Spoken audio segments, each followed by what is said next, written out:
10 years since the Lakers have come to the NBA Finals. Do they have a chance to finally win it? Especially for the Black Mamba? Make sure to stay tuned for this next episode of Sideline Sports Podcast.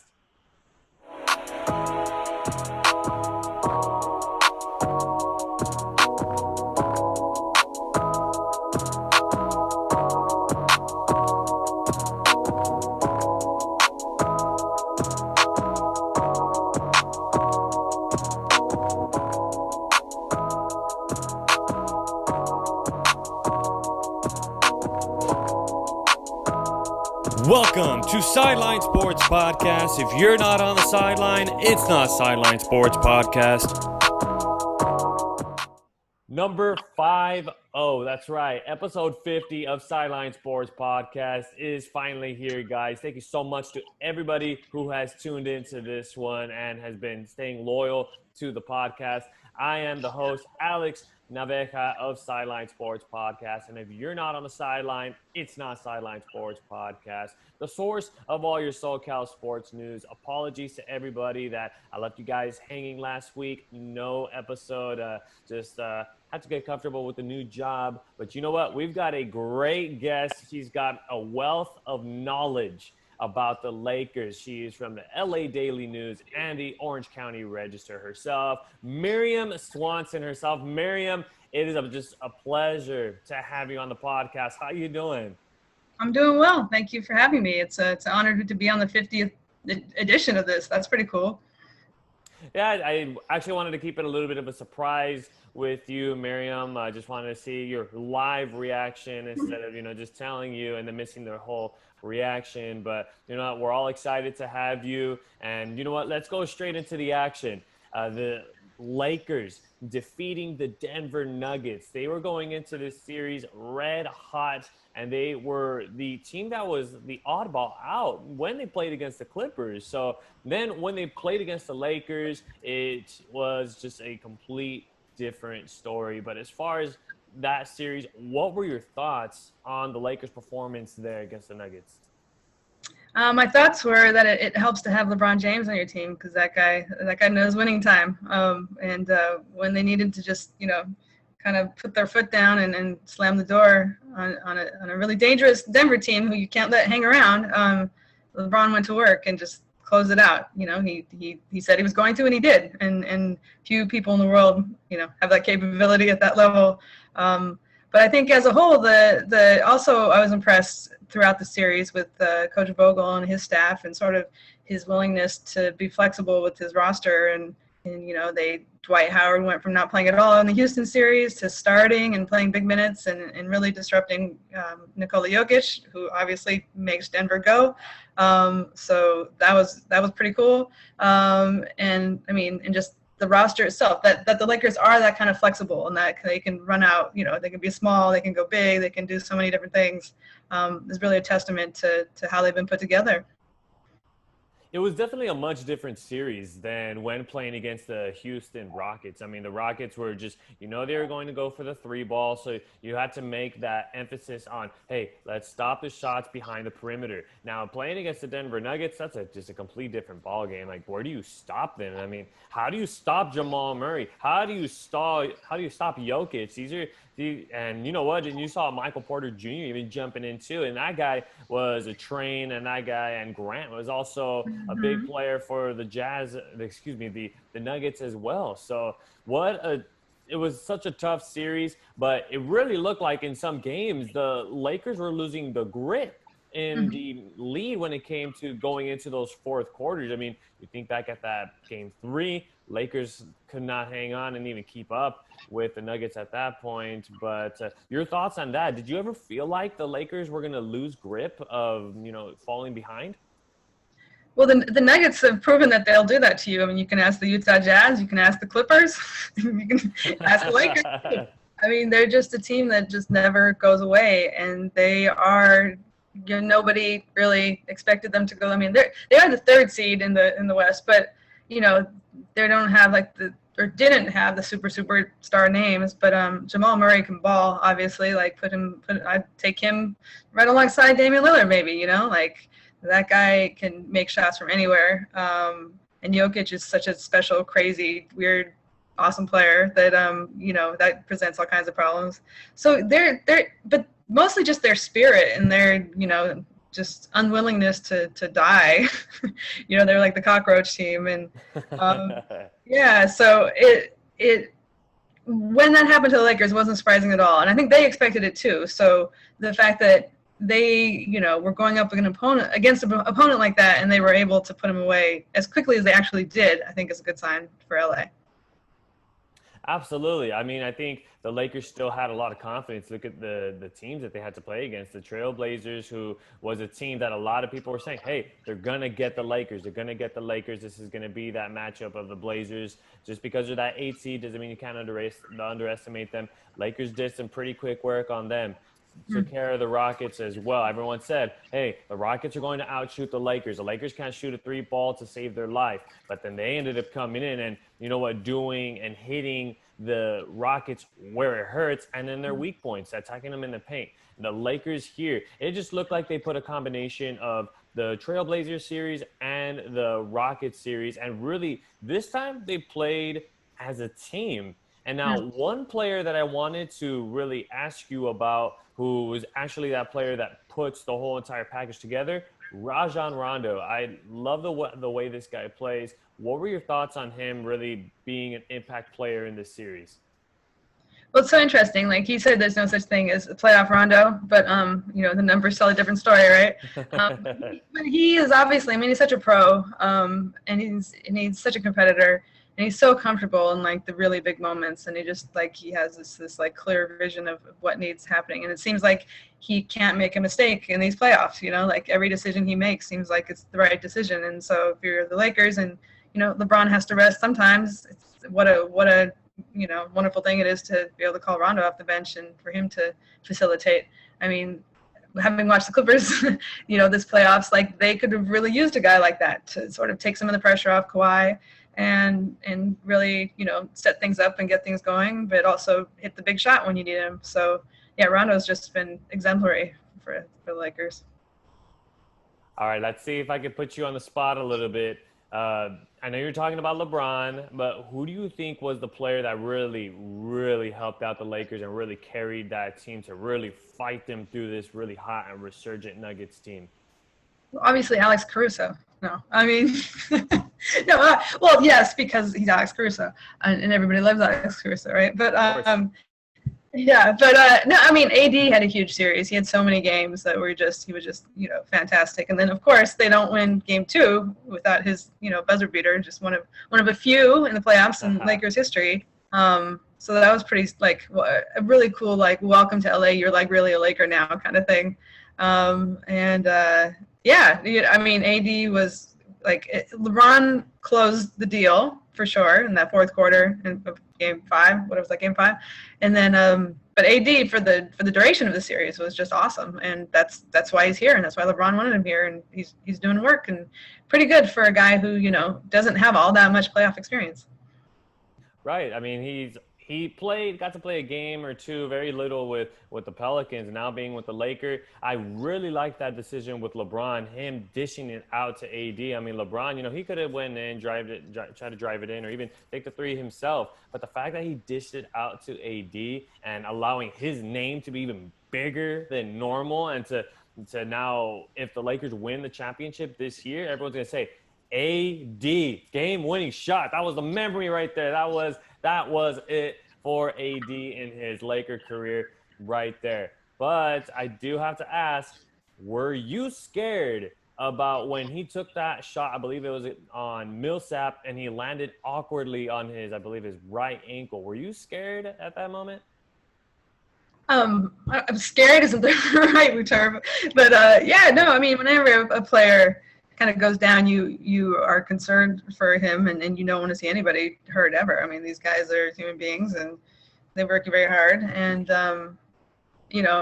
obviously he was able to get up and kind of work it out and stay in the game and then play the next game. So at this point in the season, nobody is resting unless you absolutely can't go, and he didn't seem to be diminished by it all too much. So it was, I'm sure, a concerning moment for every Laker fan around the world, but I'm glad to see he's okay. Yeah, I think a lot of Laker fans are able to breathe normally now because I'll tell you one thing. I think I almost needed CPR once I saw that happen. I was just, I couldn't breathe. Like, no, like, oh, they're really going to have to depend on JaVale McGee and even on Dwight Howard for them to really step it up and get their minutes up. So, I mean, that would definitely change the complexion of the playoffs in a big way. But thankfully, he's okay. that is a huge blessing there for the Lakers. But you know what? We're going to go ahead and take a quick break. When we come back, Mirjam and I are going to talk a little bit about this NBA Finals matchup, Lakers and the Heat. Make sure to stick around for the second half of Sideline Sports Podcast. Again, I'm the host, Alex Nabeka. We'll be right back after this. This is Kyra Boncho Smith, hip-hop artist and men's basketball player, and you're watching Sideline Sports Podcast. Welcome back to the second half of Sideline Sports Podcast. I'm the host again, Alex Nabeka, and again with me today is Mirjam Swanson with LA Daily News and Orange County Register. First half, we were talking about a little bit about the Lakers, the Nuggets, how that series went, and a little bit of the previous series, the Blazers and with the Rockets. But now it's a big moment that we've all been waiting for. Lakers making it to the NBA Finals, and now having to play against the Miami Heat. I'll tell you one thing, Mirjam, I kind of would have liked the Lakers to play against the Celtics. I don't know about you. That would have been like the old rivalry. That was the last time the Lakers won a championship in 2010. They played against the Celtics. I would have liked them to play against the Celtics. Yeah, you're probably not alone. I mean, there's so much history there, and it kind of would have felt a little full circle. But that said, the Heat are a fun team, and there's a lot of storylines here between LeBron and the Heat, and Pat Riley and the Lakers, and on and on and on. Like there's so much there. So it's going to be fun nonetheless. I promise. All right, you said I promise. So once they start playing tomorrow, expect me to be texting you and say, hey, this is going to be a good game, right? It's going to be a good game? Yes, sir. I'll say, yeah, Alex, yes. Okay. Trust me. All right. So, Mirjam, what are you thinking? Is it going to be two teams, a clash of the Titans? Is it going to be, kind of a slow game, and then go in second half? Let's go bloodbath, or what are you thinking? It's going to be so interesting because the Lakers have had such different challenges every step of the way, right? Portland was such a different team than the Rockets, and then Denver was its own thing, and now the Heat are playing this like beautiful team basketball, and then they've got the dog of all dogs and Jimmy Butler and that spirit. So they're gonna be tough. They've only lost 3 games so far, right, in the playoffs. But you've got to think, any team with LeBron, has a really good chance. And then we had, obviously LeBron and AD together have proven to be, incredibly formidable. But then the role guys and the way that Vogel has gone about using them, has absolutely worked out. And then they've been so smart with their adjustments and with their game plans. And I don't see that changing. So I would, the Lakers are favored, and they should be. Wow, we're already letting it out right now. Lakers being the favorite in this series. Wow. All right. Just going straight to it. I think this is going to be a very interesting series. The reason being is because I really want to see LeBron take on Jimmy Butler. Jimmy Butler is just a scorer, and that guy will get you any way, shape, or form. And I'm already saying it. It's going to be LeBron versus Butler game every night, and it's going to be a fun one to see how LeBron stops Jimmy Butler. And what I've seen when LeBron when he defended Damian Lillard, when he had to defend James Harden, and even when he had to defend Jamal Murray, I think LeBron did an excellent job defensively. It was just like he would not let those guys breathe. Yeah, they couldn't even get through LeBron. So I'm expecting Jimmy Butler he's going to go off, but I'm not saying he's going to be a 10. I think he's going to be maybe like a 6 or even like a 7 in scoring. Well, the thing about the Heat, though, is they don't need Jimmy Butler to be their scorer necessarily. Like, he's famously, gets the other guys involved until late, right? And even if he can't get going, I mean, Tyler Hero went and dropped, 37 or something the other night on becoming like the youngest player to score that many points in a playoff game, right?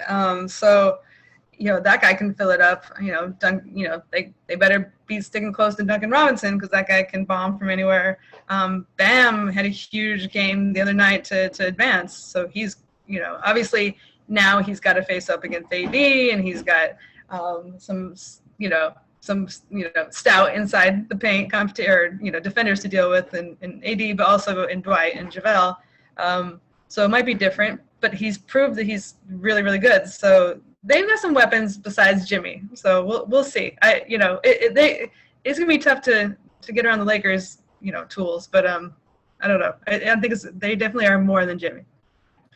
Yeah, you can't count out Dragic either. That guy can shoot threes too. I mean, that duo of Hero and of Dragic that's a pretty deadly 1-2 punch for 3-point shooting there. I have to say, what do you think are going to be the Lakers' keys to winning that championship? It's not going to be an easy road, but what do you think what is the key? I think that AD's got to keep being AD. Like he has been. We'll stay healthy, number one. But number two, just, he is such a force both defensively. So if he can limit what Bam does, and then if, he can score from anywhere. So if AD is aggressive, that's a good sign for the Lakers. Other keys, I mean, the role players have to step up in their roles, right? They need a big game or two from Caruso. They need Rondo to be the cool, calm, cunning facilitator that he is. They need Dwight to be Superman again, or him or Markieff Morris to match the sort of dogged determination that Jimmy Butler and those guys have. So the role guys got to be the role guys, and then and then they all need to just follow LeBron. He's been here, he's done this, he knows how to do it, and in a way that very, very few basketball players learn how to do, because he's been to the finals so many times and won so often. So I think those are probably the big bullet points. I think you bring up a good point. I mean, AD is going to be somebody that's really going to have to come up big. I don't think the Heat really have anybody that can really stop AD. That guy is just a scoring monster. That guy is just a defensive wall as well. He's going to block your layup if you try to do it right in front of him. He's so good. Just a very well-balanced player, does everything well. But I have to say, Mirjam, I still think there's a little bit of a bitter taste. I know we talked about him in the first half, but in Rondo's mouth 10 years ago when he was with the Celtics and he lost against the Lakers. So now I think that bitterness is back in, and he is hungry. He is determined to win this championship with the Lakers, and I feel like he is going to be a big key player coming off of the bench for the Lakers, really helping out with that veteran presence, because LeBron and Rondo are only players and the only vets that really have had that experience. So I'm really looking for Rondo to be that player for the Lakers and to continue. I mean, ever since he's come back, when he played against the Rockets, he's been nothing but good for the Lakers. Yeah, absolutely. He's you couldn't have said it better. He's going to be key in that way. But yeah, it is funny that the last time he was here, he was going up against the Lakers and it didn't work out for him. So, has a chance to kind of rewrite and write history. All right, Mirjam. So I gotta ask, what is something that you want to see the Lakers improve on in this series? They have to be consistent with their rebounding. They got out-rebounded a couple times by Denver. That can't, in the NBA Finals, if that happens, you're going to be in bad shape. They've got to keep their turnovers under control, which they did for the most part in Denver series, but I think in the game they didn't. That was a problem.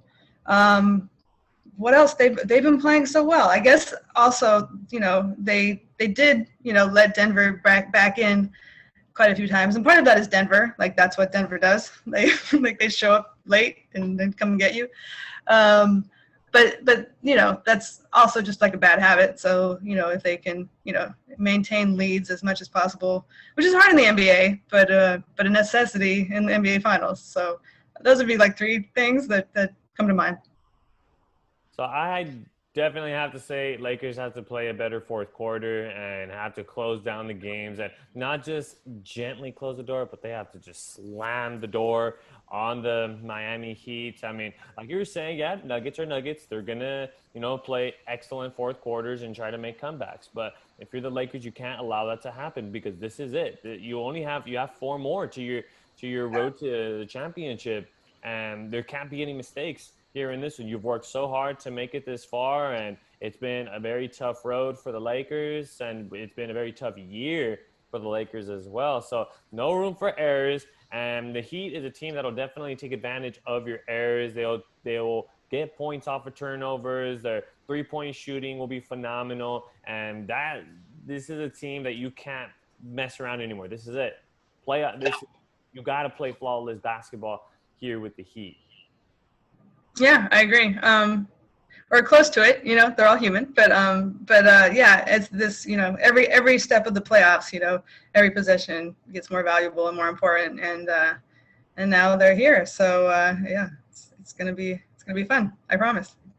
Okay. Again, she promised, folks. She promised. You guys all have to tune in for the NBA Finals. But I want to close down the show with this one. I've already asked my previous guest on what the series is going to be like. Mirjam, what does it look like? You want to know how many games or? Yeah, game what and who? How about Lakers in 6? Okay. I've been saying Lakers in 5. I think it goes to game 7. That would be fun, see? But or stressful for fans. I don't know if it gets to 7, but yeah, I'm calling Lakers in 6. It's a super good guess. I mean, you can't be too safe with 6, but if it goes 7, I'm gonna just send you a picture. I'm not gonna have any nails right here. Mirjam, it's gone. It's all gone. I'm nervous as heck. The Heat are playing Heat basketball. The whole entire team looks so phenomenal. Lakers can't put a stop to it. But you know what? Yeah.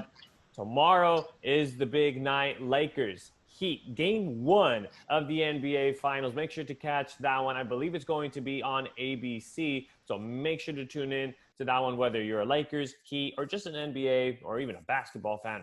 Make sure to tune in to that one. So that's all the time we have left here on Sideline Sports Podcast. We thank you all so much for tuning into this one. We are finally back here on Sideline Sports Podcast. And again, I want to thank Mirjam Swanson so much for being on the episode. She has been great. Thank you so much, Mirjam.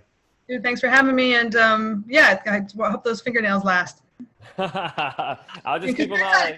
Yeah, congrats on 50 episodes too, man. Thank you so much, Mirjam. It was so great to have you as the episode or the guest for episode number 50, and it was pretty big. I hope to see you in the next milestone, maybe 100. Let's do it. I'll definitely keep that in the back of my mind right there. So if you guys enjoyed this episode of Sideline Sports Podcast, make sure to give this episode a thumbs up. Also, hit the subscribe button down below. We will make sure to get bigger and bigger guests just like Mirjam here. And of course, I will put her social media handles down in the description below so you guys can follow and see what Mirjam is up to. You guys can follow her and all of her excellent content that she writes up and makes on a daily basis. So again, thank you so much, Mirjam, for being here for episode number 50. Thank you. All right. I'm Alex Naveca signing off from Sideline Sports Podcast, where if you're not on the sideline, it's not Sideline Sports Podcast, the source of all your SoCal sports. Enjoy the NBA Finals and also Major League Baseball playoffs.